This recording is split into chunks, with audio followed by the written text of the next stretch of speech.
Baïke balobaka lokuta eyaka na ascenseur, vérité eyaka na escalier pe ekomi. Likambo oyo ya liwa ya mwana ya JB Océane Piana epesi mwa pitopale makambu à partir ya call appel téléphonique oyo basalaki mama nandeko abengaki to bandi ko tirer makambu mike malaba o mama alobaki bayibi ngai mwana nani ayibie mwana pona nini mama batuti mwana na mutuka toyebi ke accident ezalaka normal batuti mwana na mutuka bato n'importe qui mais pourquoi mama bimisa malobake bayibi ngai mwana soki bayibie mwana ya solo nani ayibie mwana tokobomba yango te tokosangisa yango na makambo o ba décès en cascade ndenge ali ko landa na bongo na wenge BCBG orchestre cher ya papa chéri JB Piana. Qu'est-ce qui se passe au juste? Soki ba yibi Océane Piana nani nde ayibi? Est-ce que ko tout en toi qui Océane Piana?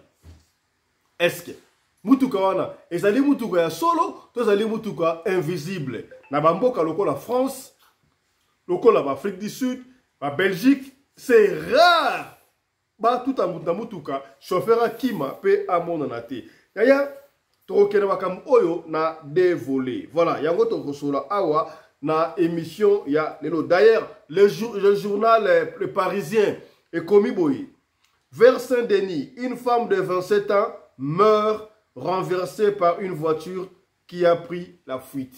Voiture invisible. Yango tokosola awa tokosala les points sur les yeux sur situation ya moi na biso oya kufi Océane Piana.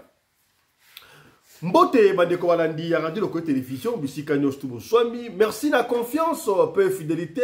Bozali ko continuer ko pesa programme oyo radio lokole masolo et pas wapi chaque fois to kutanaka pona ko solo la makambo zali ko leka na communauté na biso africaine en général mingi ya biso batu oyo tolobaka lingala kake esi ekoyaki ba nombre de décès ezali ko bakisama kaka se ko bakisama na communauté na biso to te ko loba awa nanu to silisi kolela moi na biso océanté.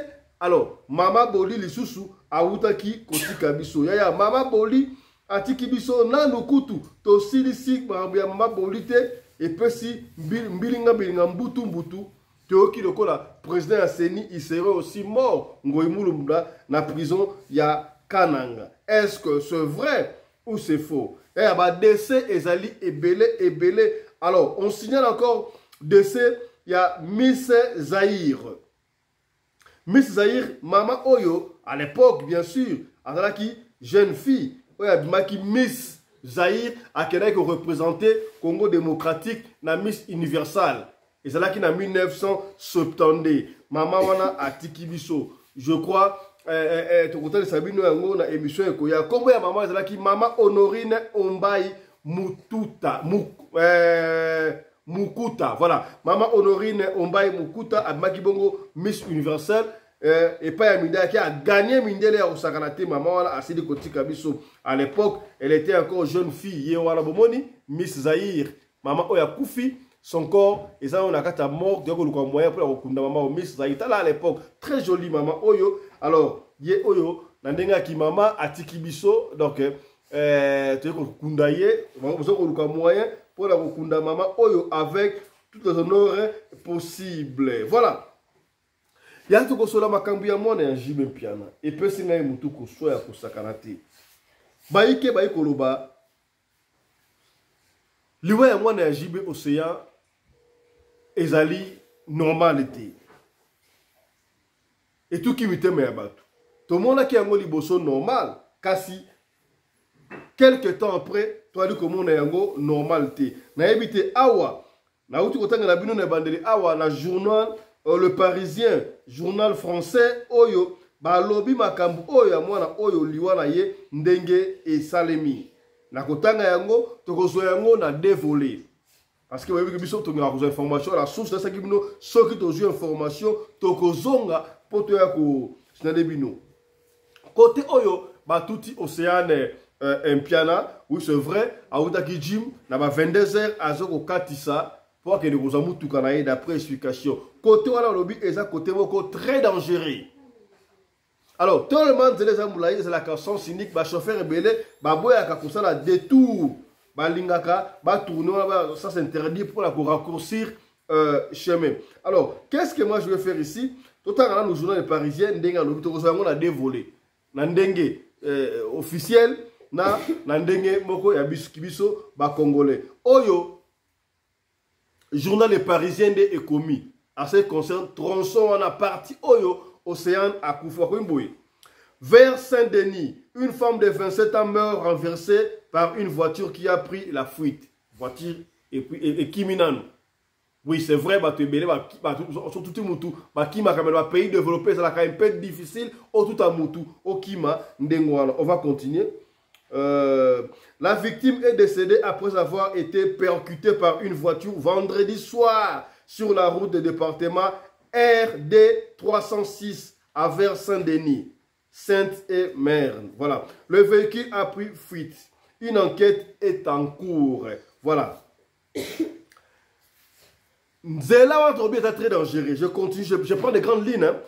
En novembre, un terrible accident similaire avait déjà failli coûter la vie à un homme de 59 ans sur la RD 346 entre Mélium et vers Saint-Denis.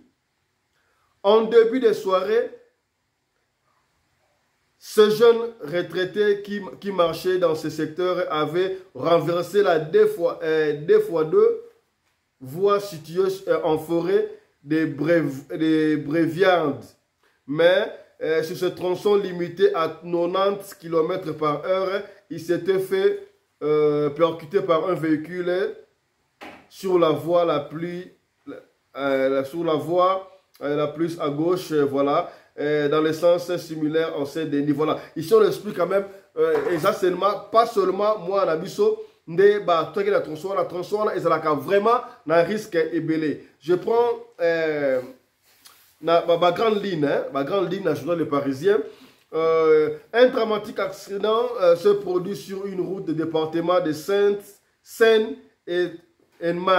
Vendredi 21 mars, une jeune dame de 27 ans a été percutée mortellement vers 22 h par une voiture sur la RD 306 à vers Saint-Denis, près de Mélium, dans le sud du département. La victime sortait d'une séance dans une salle de sport. Le véhicule a pris fuite. Une enquête a été ouverte. Oui. Le conducteur est activement recherché par la police. Yaya, n'a évité. N'a pas la France, yaya. N'a pas la Europe, bobimana. N'a pas pays développé, même en Afrique du Sud, yaya. Yo, tout le monde. Et si kapi, bah côté où c'est la suspect. Je ne veux pas dire que la caméra c'est la partout. N'a pas tronçonné sur tout, mais bah côté où c'est un peu moins suspect, la caméra est sans raté. Le coup là, avenue là, le coup est suspect. Conducteur raccourci caméra. Moi ça me cœur comment est-ce que le conducteur peut fuir. Oui, les gens peuvent fuir, mais facilement caméra et capter plaque d'immatriculation. Comment est-ce que capter plaque d'immatriculation? Zéra, tu continues. Le conducteur est recherché. Le conducteur est activement recherché par la police. Oui, pour l'heure. Il est difficile d'établir les circonstances précises du drame. Ouh, déjà. Mais des accidents ne sont pas rares sur cette axe large et conducteurs ont tendance à rouler à une grande vitesse. Oui, les conducteurs les conducteurs ont tendance à rouler avec une grande vitesse. N'habitez pourquoi sur cette route, oui, voilà. Nous avons beaucoup d'incivilité routière en matière de vitesse, déplore Eric, voilà, quelque chose comme ça. Voilà. En bref, côté voilà, accident et salamaka, et belé, même un jeune homme de 59 ans, il a fallu perdre sa vie, tout qui est peu, mais à coup, c'est qu'on explique la venue, voilà. Je ne sais pas. Et ça, à côté à Batamakolo, côté à Batamoto, même Moutia Moto, tout qui est Sikawana.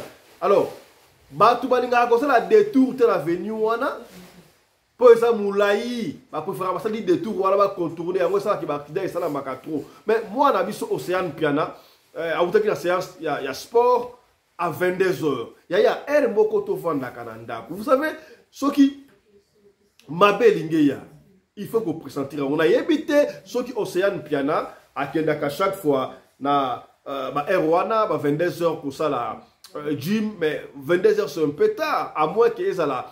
À Outaki Moussala, elle a préféré au Gym. Bon, on ne peut pas condamner. Je ne sais pas quelles circonstances Océane Piana a préféré qu'il puisse qu'il gym à 22h. Mais il faut toujours faire attention. Il y a Makambu et Pélé, c'est la Boutou et c'est la Kamakambu. Il y a Malamouti. Donc, bref, Nzela wana, ezali Nzela Oyo, ezali très dangereux. Batu batile sala mingi là d'une manière officielle. Kasi, ngana ikomi tout na kayaya. Êtes-vous sûr, dans un pays développé, le cas de la France, Europe, même en Afrique du Sud, tout le monde qui a demandé, côté où il y a un tronçon, ils allaient un peu dangereux. La caméra est là. Comment se fait-il que la caméra est captée? En fait, à moins que la caméra est là qui est au Koufa, à moins que la caméra est là qui est au Koufa, mais si la caméra est là, ça va capter tout quand on a tendé. Qu'est-ce qui a fait que va capter à ta plaque d'immatriculation, va rechercher. Bon, c'est encore très tôt de décider de dire n'importe quoi. Peut-être la police a récupéré plaque et puis a besoin à Okanga, ça c'est wana. Siko, na ndenge na besoin congolais. Est-ce que Mutuka wana parce que ils a porté disparu. Mutuka wana, est-ce que Mutuka visible to invisible. Point le binengo wana. Na Simbi et Sika Oyo, maman ya Océane Piana atali koloba Miss Oyo alobi bayibi ngai mwana oh mama yebi nek bayibi mwana nani ayibi mwana to yebi yango na côté ya BCBG ba décès ça qui est un peu moins mingi on n'a pas compris qu'est-ce qui a fait que maman oh bayibi mwana phrase wana de telemel nango. Ce qui est lié à nous, nous avons commis invisible. Et ce est-ce que c'est vrai que Bayibi, moi, Oyo, Naï, Makamia Boina, bon, tu as vu Mikolo, prophète, apôtre, Moïse Kassongo, yé, Azoko séparé, Batubakangami na feti, Azoko Bimusabangolo, yé, apôtre Moïse Kassongo, Alobaki, Aïsaki na maman ya Alexandre. Aya ne bembe kou akot da salle de moi benga ye akola musa Alexander mais ba benga ite e mona ate ye to mona ye awute ko la musa mu soki ya solo soki ya lokuta na lingi na ka oyo to ko ye ba soka li prophète ya solo ba spéculation ya ko salama ngala ko zo pona bino apôtre Moïse Kassongo to ko beta masolo a expliquer biso ye amoni ni écran prophétique mwana oyo Océane Mpiana akufi liwa ya solo to liwa ya mbinga mbinga Mosana Nzambe Moïse Kassongo mbote na yo apôtre mbote papa Fiston Belembe Zamba Pambola bolimbi sitosio pena à l'improviste boye biso za système na biso radio logo to esina radio to benga kambala moko merci na ndenge oyambi biso to ina problème to tout orbite mukile ningani na décès ya mwana biso Océane Piana azali mwana ya Jibé Piana jusqu'à preuve du contraire parce que na comme boya bana Jibé Piana na mariage ya ndeko na ya zala ki wana kasi liwa na ye et pesi biso mutuko soi to yebi yango biso ba to fana na bamboko un peu développé na ba tronçon banzela oyo ezalaka un peu suspect to mona ka ba caméra ezalaka oui ko tout a mutu et ça normal ba to n'importe quel mutu mais yeba tout yé mutu kana et monanité caméra et yangote jusqu'à preuve du contraire et zo koye banate police a fait l'enquête mais c'est comme si ça va pas aboutir. Est-ce que na écran prophétique kuna bino sana nzambe mwana oya kufi liwa na yesa ndengeni lecture na yo na liwa ya mwana biso Océane Piana ezali ni olomna biso nini apôtre Moïse Kassongo. Merci beaucoup papa Fiston Zambe apambola biso apambola. Je m'excuse bande konyonso bazola biso le collé TV Zamba pambola biso c'est une très belle question. Problème ezali que lelo okili et comment na négligence na ilobeli na Nzambe. Nzambe akoutilisaka nyama te pona nyama loba.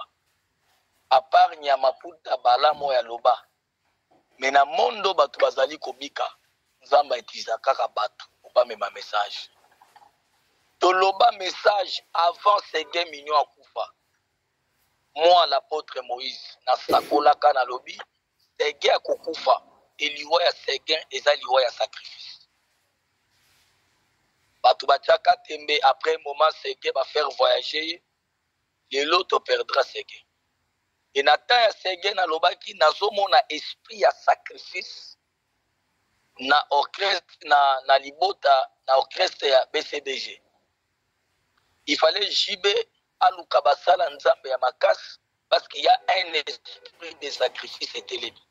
Et cet esprit de sacrifice wana ekosa donc ekoboma batu ebele. Normalement j'avais dit 5 personnes de bakokufa.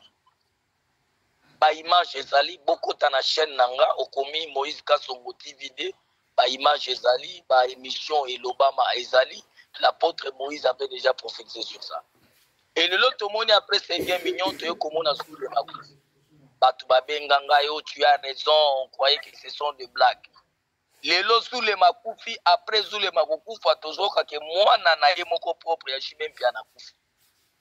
Il y a un problème. Lorsqu'il y a un message qui sort qu'il y a un esprit de sacrifice, et lingi kolobate que dans le bana première année, et lingi kolobate que Jibenda Zoboma, ça c'est un. Ça peut être un esprit de sacrifice tango yaka. Et kozana mutu moko na kacha au Christ be na kacha famille bien mutu moko boy a esprit de sacrifice pour batuba kufa pour ko humilier peut-être mukolo au Christ. Esprit de sacrifice dans d'autres, dans deuxième angle. Et quand vous avez mukolo Christ yemoko, aso sacrifier pour à renouveler l'alliance dans le monde des ténèbres par rapport à l'élévation de la musique. Na boy kota profondeur pour na préciser et ça yende aso sacrifier ou bien ça yete.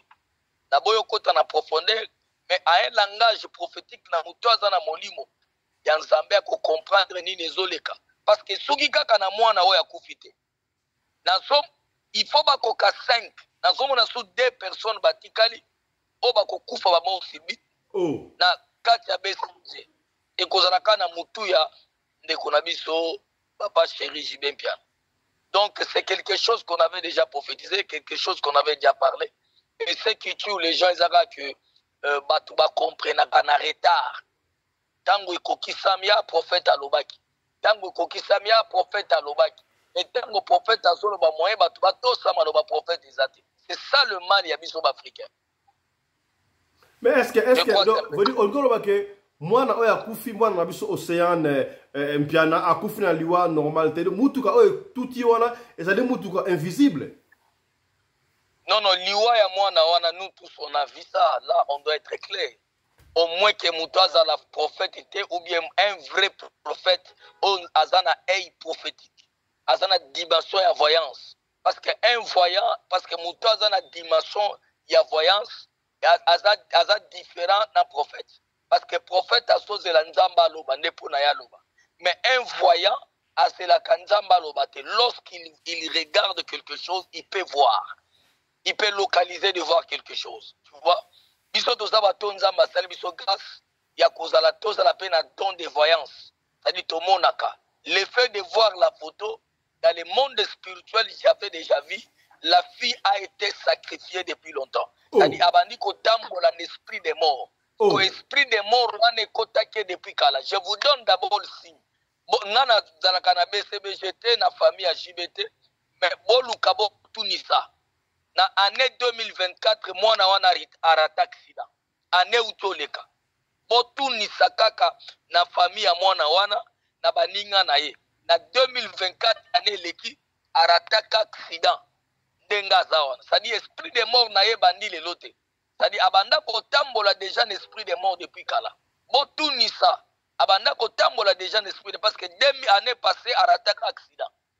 Et tigala koleka na réseaux sociaux te pona bato balo bakete na zwa kango na réseaux sociaux mais à ma qualité d'un prophète na localisant spirituellement que zamba tali singa année passée rataka accident parce qu'année passée ndezaki année na ya sacrifice et rataka ye et kozwa na année parce que quand tu as l'esprit des morts ko banda komemo bisika nini ko bomayo Mais est-ce qu'il y a vraiment na âge wana mona moi si bon eza mabete kosala gym mabete est-ce que ezaka esprit de mort wana nde memaki ye akende kosala ba gym na 22 heures? Mais poto eza poto boyebi bien que même na Kinshasa bato batambolaka déjà quand quelqu'un il est une grande personne aza ba responsabilité na ye aza déjà une grande fille et il peut voir ses copains ses copines des amis consorts à s'occuper kobima c'est normal kobima 22 heures ce n'est pas un problème bato ba passer kutu bazotambola ti ba 1 heure du matin kaka ye mais kobima 22 heures c'est pas un problème. Ouais prophète mais na simbi epe maloba ya mama na ye maman a été dans le ba yibinga imwana donc maman était consciente ya yibitumba moko bana ko bunda amona kengo spirituellement azala ki diba po ba yiba imwana to ezaka conscience maloba maman na yiwana. Non, maman solo ba yebini nyan solo ba c'est un langage prophétique. Prophétique c'est un langage spirituel. Spirituel ezaka na ndenga bonzambete. Tant babi ke ba yibinga mwana na terme prophétique c'est-à-dire ba bomeli e mwana. C'est ba yibi mwana ba sacrifier. Na lobaka na message na ngele ka que après ba sacrifice ko sala na BCVG, je vous dis et kozala no orchestre moko te ko beta ba grande salle. Na Congo neti BCBG te. Et koya na mupepe ya dimension mususu. Mais il fallait arrêter cela parce que il faut salir les personnalités à JB. Il y a des gens qui peuvent dire ah ils ont coïncidence. Non non. Pour remarquer n'engé baliwe zoken. Et puis baliwa moko compliqué. Ce sont des morts compliqués. Est-ce que des mignon ko ya mutu keye tutie olia bukana abukalite musise katani ekeye zongi sikre pota ememi mutuliwa. Tous les mapé pota na lokolo mbazu ekeye zongi mutu akufi. Moi na lelo ba accident tikali 2 personnes. J'avais dit 5. Mais deux personnes wana apôtres ça 2 personnes na famille biologique to na mouvement. Na lobelo bien que tango sacrifice c'est telemi pona rater. Muto babatu ba ponaka eza ba esprit oyo ezoya pona kozwa. Bangode ba ponaka ba étoile. Et puis on remarquer batu nyonso bakokufa pembeni ya papa ya ndeko na biso jibe piana. Bakozalaka bato bazana étoile bato amalonga bato bazana avenir.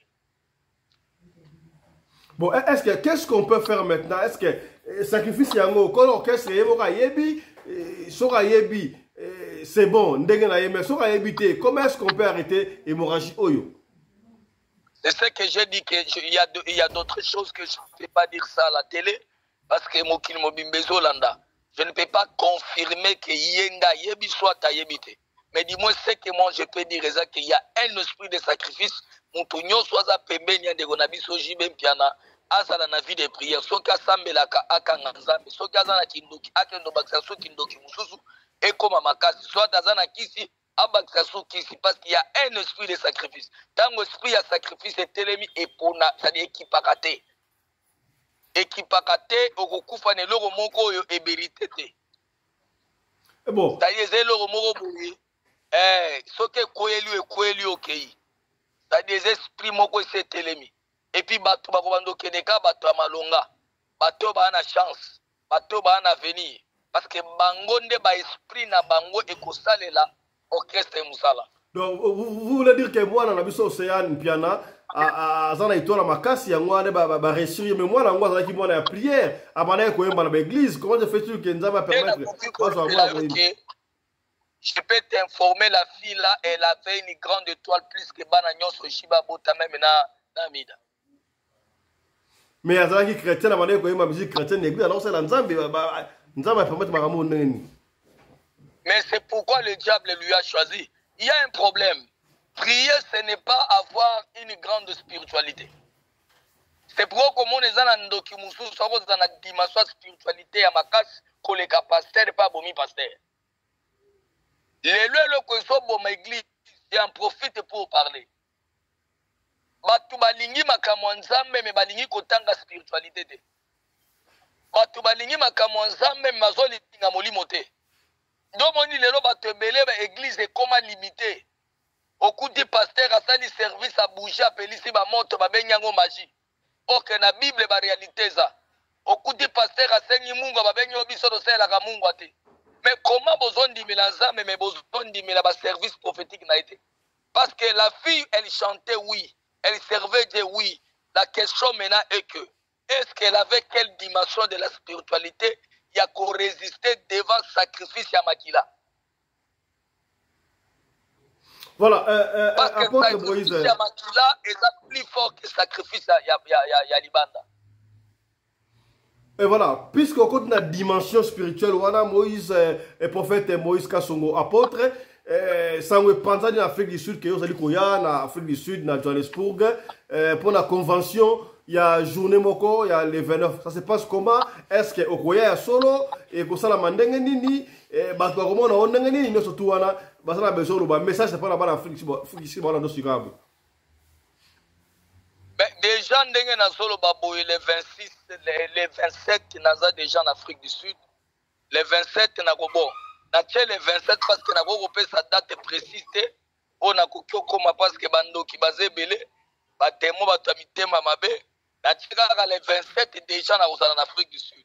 C'est-à-dire à partir des 27, Moutounion soit dans la poste en anglais, tu peux m'appeler à mon numéro.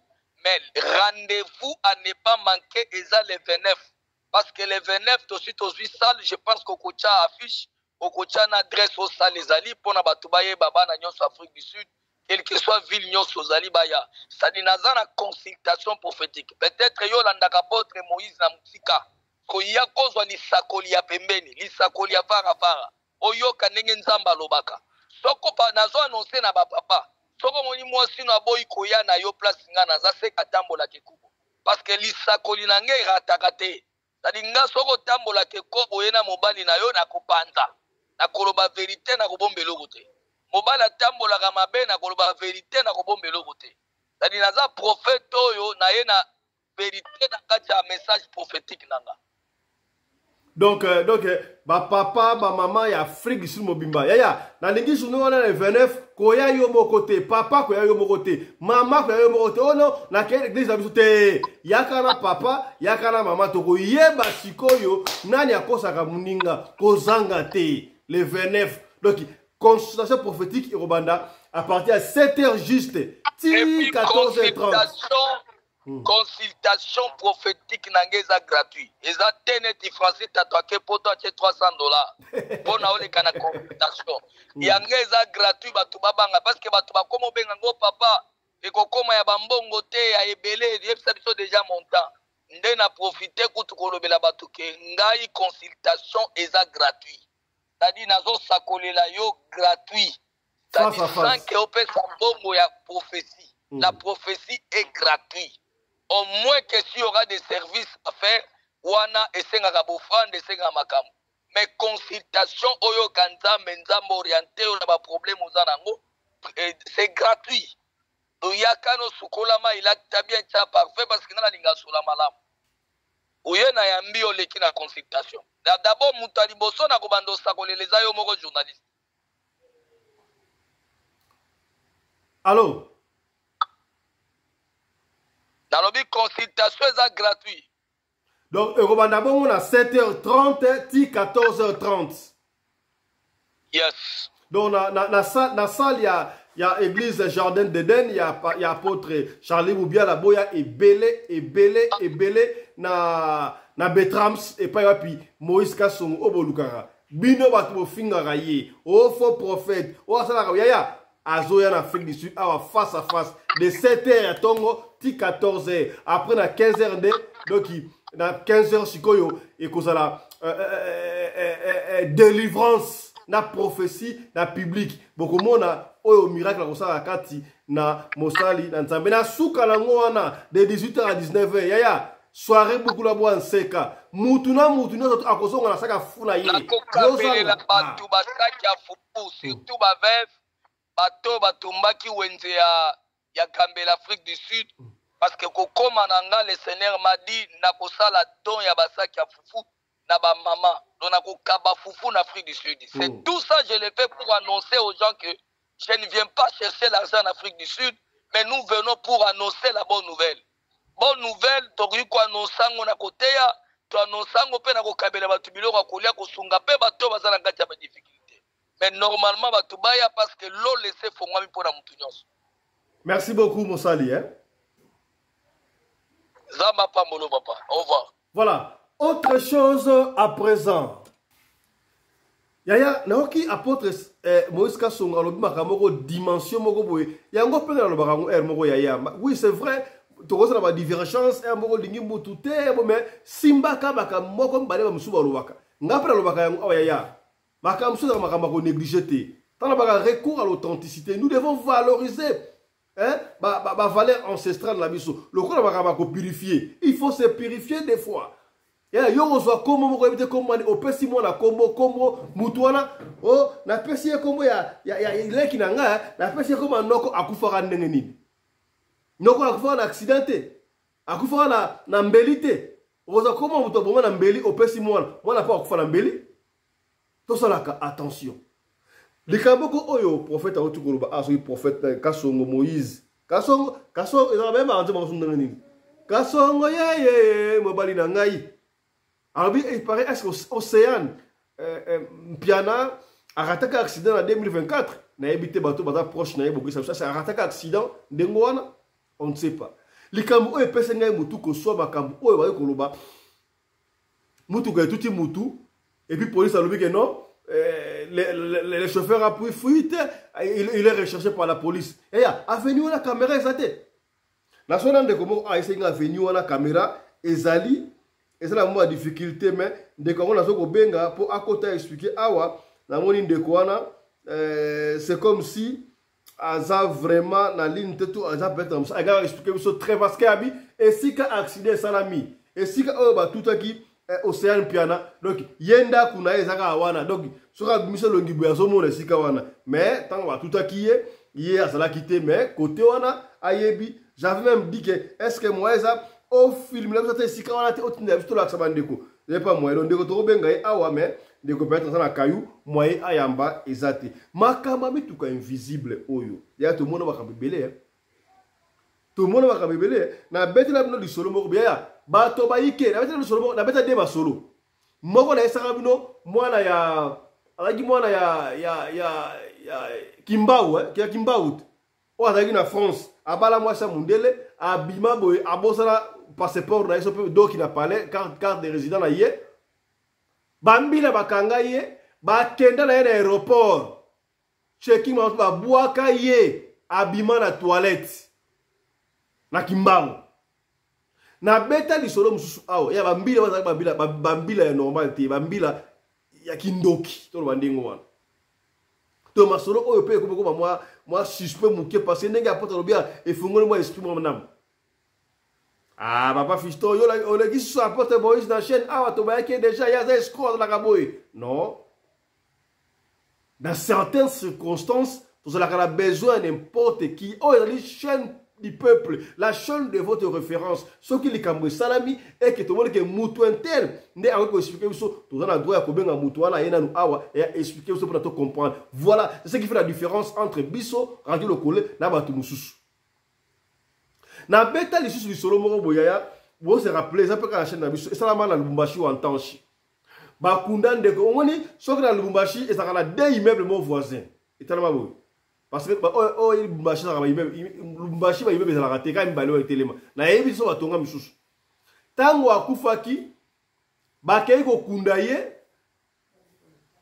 ba kunda ki na buku ya lupangu na yebi te buku ya lupangu et se retrouva ki ndenge na kata cercueil to ba kundi babandi kozonga bakomi na côté ya Texaco bandeko Lubumbashi bi Texaco bakomi wana bamonda doki basa rappelé to bosale buka lupangu na kata cercueil wana et côté kuna ndenge on ne sait pas bazonga na cimetière à sapin bandeko Lubumbashi mbote na bino bonsoir bazonga heureusement ba takina lubena dalte ba filika ga dal ba pasakina noté ba longol dal wana ba fongolo cercueil bakut batara mutala lebo oncle wangwana bakutie okubakutia la libo bakutie babalusa ye mutu etali na mabele boye na ba crack pakange ba kraka ya makamela mukilo to kundi mutu bia zala ki boye to ka pindola ye to kutia baluki mutu na se na ba kraka uti wapi epesi mawa balongo buka lopangu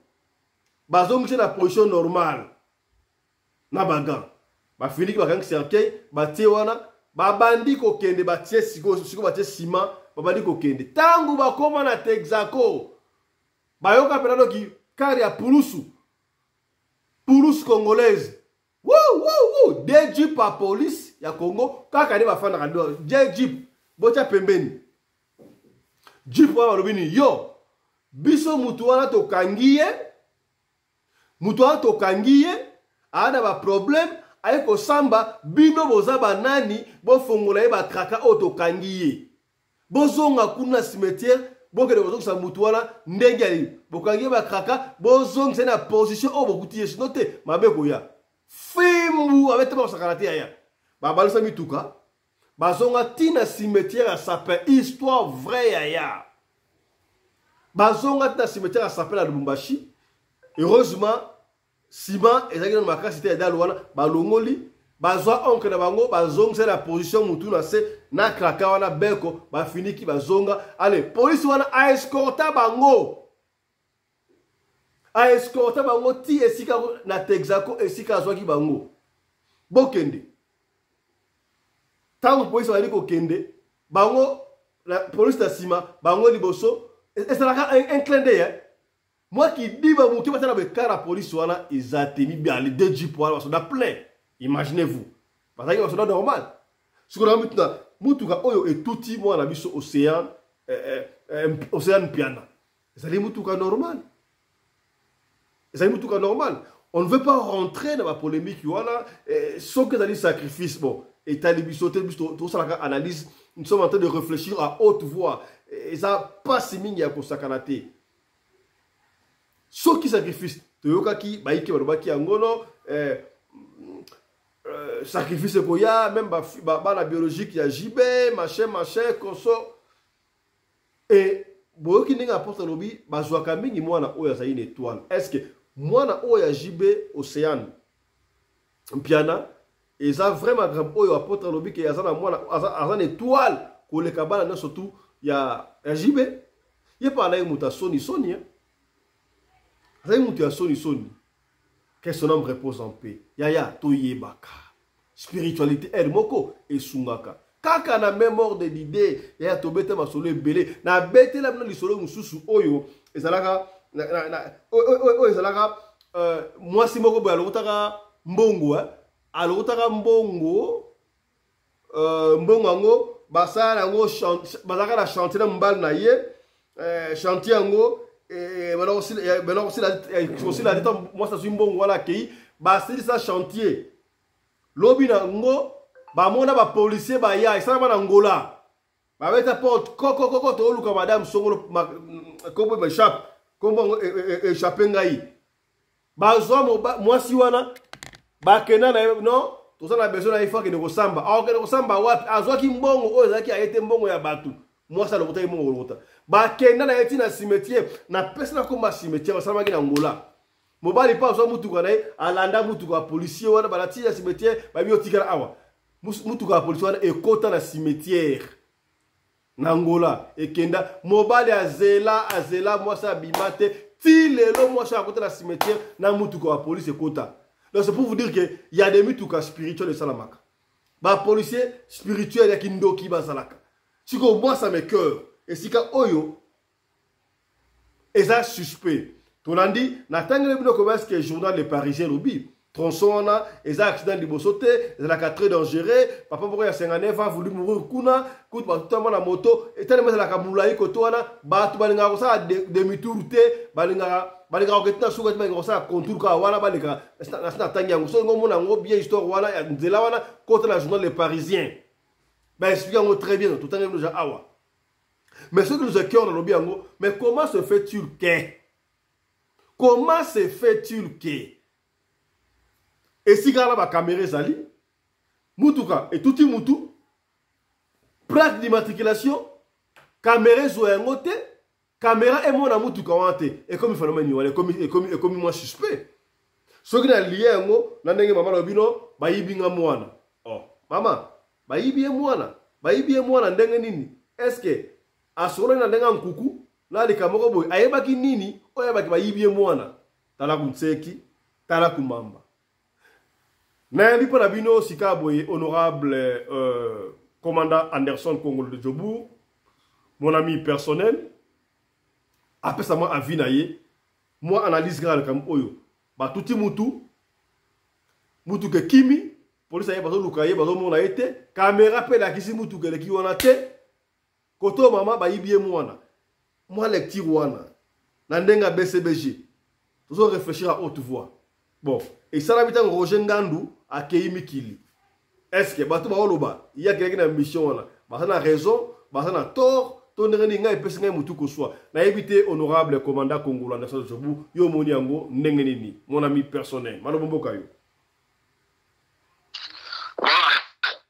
Bonsoir à toi, honorable président Fiston Pelende Tata Sadek, le patron de la presse congolaise en Afrique du Sud. Le Sako, na mama Rina Pelende, mama Oyo Akabaka, koleka mama Denise Nyakero, pe koleka mama Olive Lembe. Bandiko, Océane Akufi, makambo ebimi na ba forme nyonso. Ya liboso nanu, que na hypothèse ya la police en France. Mon mboka honorable président Fiston Pelende Tata Sadek, yeba yango ke mutuka oyo etutaki Océane, ezalika mutuka normal te ki na circulation etuti yete. Police azali ko pourchasser mutuka moko ya ba suspect. Basalaki nini, bayibaki, babomaki, on ne sait pas. Donc, police ndenge ezali wana, soki a révélé mutuka wana avant qu'il y ait un na bateau bazaki poursuivi bateau na bawo okima. Donc na compte ko continuer na investigation na bango, la police aussi a les droits ya koboma mutuka wana avant que akanga bateau bazaki poursuivi.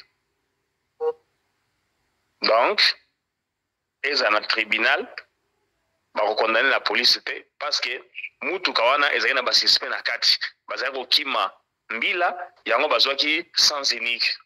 Alors ceux qui police acheter bango na maboko te, ne croyez pas que police a obim sa plaque na bango parce que eko permettre na ba anti-valeur wana ba kima. Donc côté wana to condamner la police te ezate ke basali yango parce que ezali mona ya noir yango ba négliger ne wana te.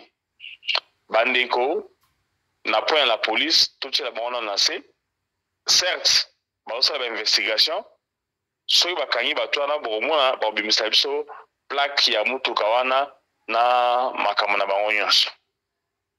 Toye na sens mosusu mama Miss Nicole aleli alobi bayibi ngai mwana eloko wana mo phrase wana kaka ebakisi mafuta na moto phrase wana kaka bimisi BCBG lokola bayebi likambo yango bayibi mama oyo mwana. Mais kotala ndenge makambo ezokendele bato baza komituna pourquoi seulement l'arrivée de Roger Ngandou na Europe pour signer les contrats ndenge ye moko soki azomibenga so directeur ya cabinet soki nani directeur ya cabinet azomibenga directeur ya cabinet aeleki biso ba version aye kosigner ba contrat présence ya Roger Ngandou na Europe et coïncider pe na liwa ya Océane. Eza passé eza passé parce que seul Dieu connaît la vérité en ce moment ici, mais na batu oyo pe bazaka na miso 4 baza pe na makambo bazomona sima wana parce que Océane akufi mokili bouger. Est-ce que BCBG bayebi likambo te? Un grand point d'interrogation. Bato baza komituna est-ce que ezali kaka nzungu ya BCBG mutu eza kokontinue kolia boye bandaki na Sege eoyela nini na Zulema après Océane elobala wate moko tukeno mule à la place abandaki kuti mutu afungola nzela. Donc ezali pasi pe mawa. Est-ce que BCBG baza ba innocent? Oyebi ta ntoza kona ba quartier baza bandoki azaka miso makasi aolia mutu boye omona pe na matanga ye mutu akolela makasi koleka bato nyonso. Mais tant que misu 4 ba yala bige no ye mutu aliaki mutu wana donc na minute oyo mwana oyo abutami ne babeli nano ezalaki bien te mama ipara kota iboloko aye kopesa mwana epasare na ye donc mais à vrai dire JB na mwana baza bien mwana wana Océane na bandeko na ye baza bien si akufi boye aza na problème na bango te depuis babongisa makambo na bango famille depuis bayebana azo continuer ozala bien mais awa soki ekomi bato baza kokebisa o JB akomi na nini kolia bato akomi kolia ndenge ya exagéré mwana nsuka akende kozwa mwana na yo mwana nsuka akende soki kozwa mwana nini ndenge nini soki ezaki JB moto azolia bango ata mwana naza pa mwana nsuka tellement aza mwana na olia eka.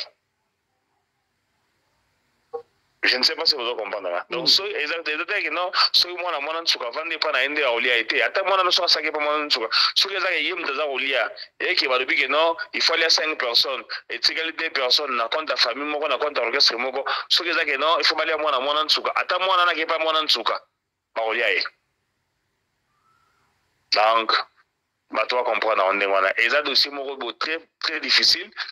Rappelez-vous que la que non, maman Nicole il faut aya alo banano ay sukola image ya mwana ebembe ya mwana ezala salite ezala teke non ekomi matanga ya soni mwana mwa zanga papa te ndenge tebaki d'ailleurs mwana JB a continuer ndenge wana et puis a aider bato na ko clarifier le kamwana ke non mwana za ya JB ya mibale po eleki pena motu ezali ke matanga mwana oyo bato bakongoleli yango misu bakomi komona basam chin tutuna bakomi komona ba Frank Sierra kotoyo or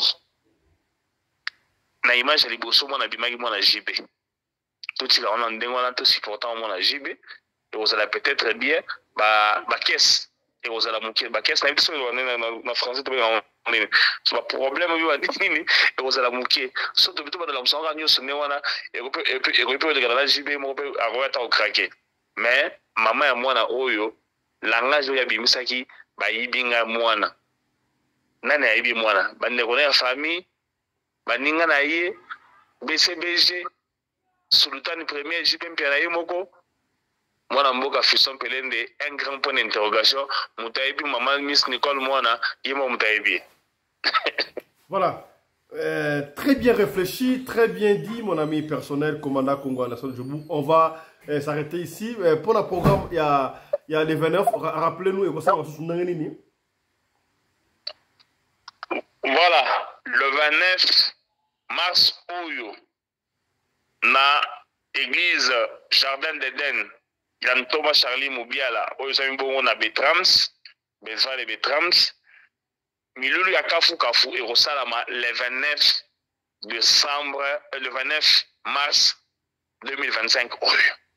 De 7h30 à 14h30, Thomas Moïse à Rosalawana pour na bino baye ozane un problème. Yo muto na mboka oyo makamune ke na liboso te. Yo muto na mboka oyo ozwaka mbongo melo kosala na mbongo yeba na te. Yo muto na mboka oyo ovanda okoma lokola oyokotika bato mususu bazwa yo na konta bato bazwaka ozalaka te makamune ke na liboso te makamune sala etambolaka bien te yaka samedi 29 mars oyo na Eden Church okutana na prophète Mutranzambe oyo akouta Kinshasa. Consultation prophétique. On va na yomo na Mutranzambe oza expliquer problème na téléphone te on a TV te simba TV te akovanda en face aza ko recevoir yo o expliquer problème na yo pe a pression solution ya likukumate.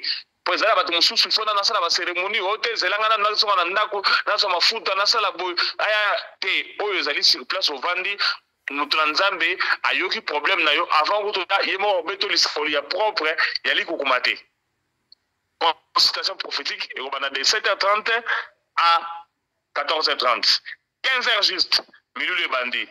Délivrance, na prophétie, de 15h à 18h.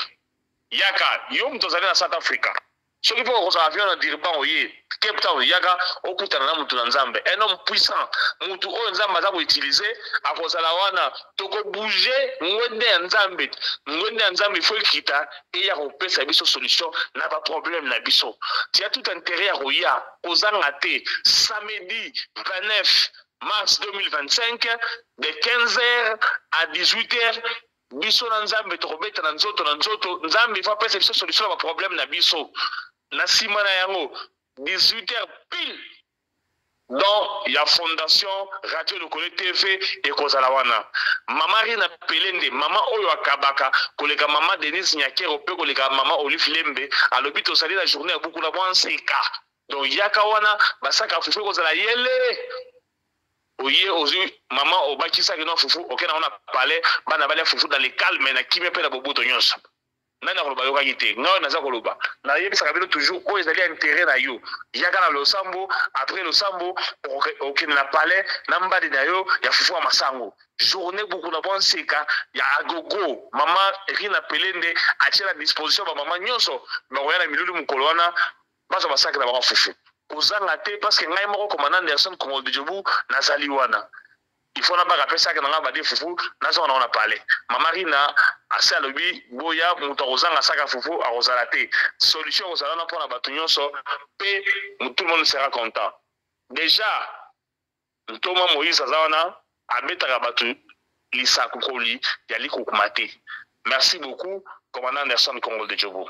Voilà, merci beaucoup mesdames et messieurs, c'est par ici que nous bouclons émission à Poko Lelo, je crois makam oyo ya mwana biso ya ndeko na biso lek na biso Océane Mpiana tokuba dokozonga la régulièrement soki information se bimi tokoya lisusu à chaud pona koloba yango. Nous étions en direct na Poko Lelo tokutani lobby na tongo pona numéro mususu ya radio Lokole Masolo. D'ici là, portez-vous bien.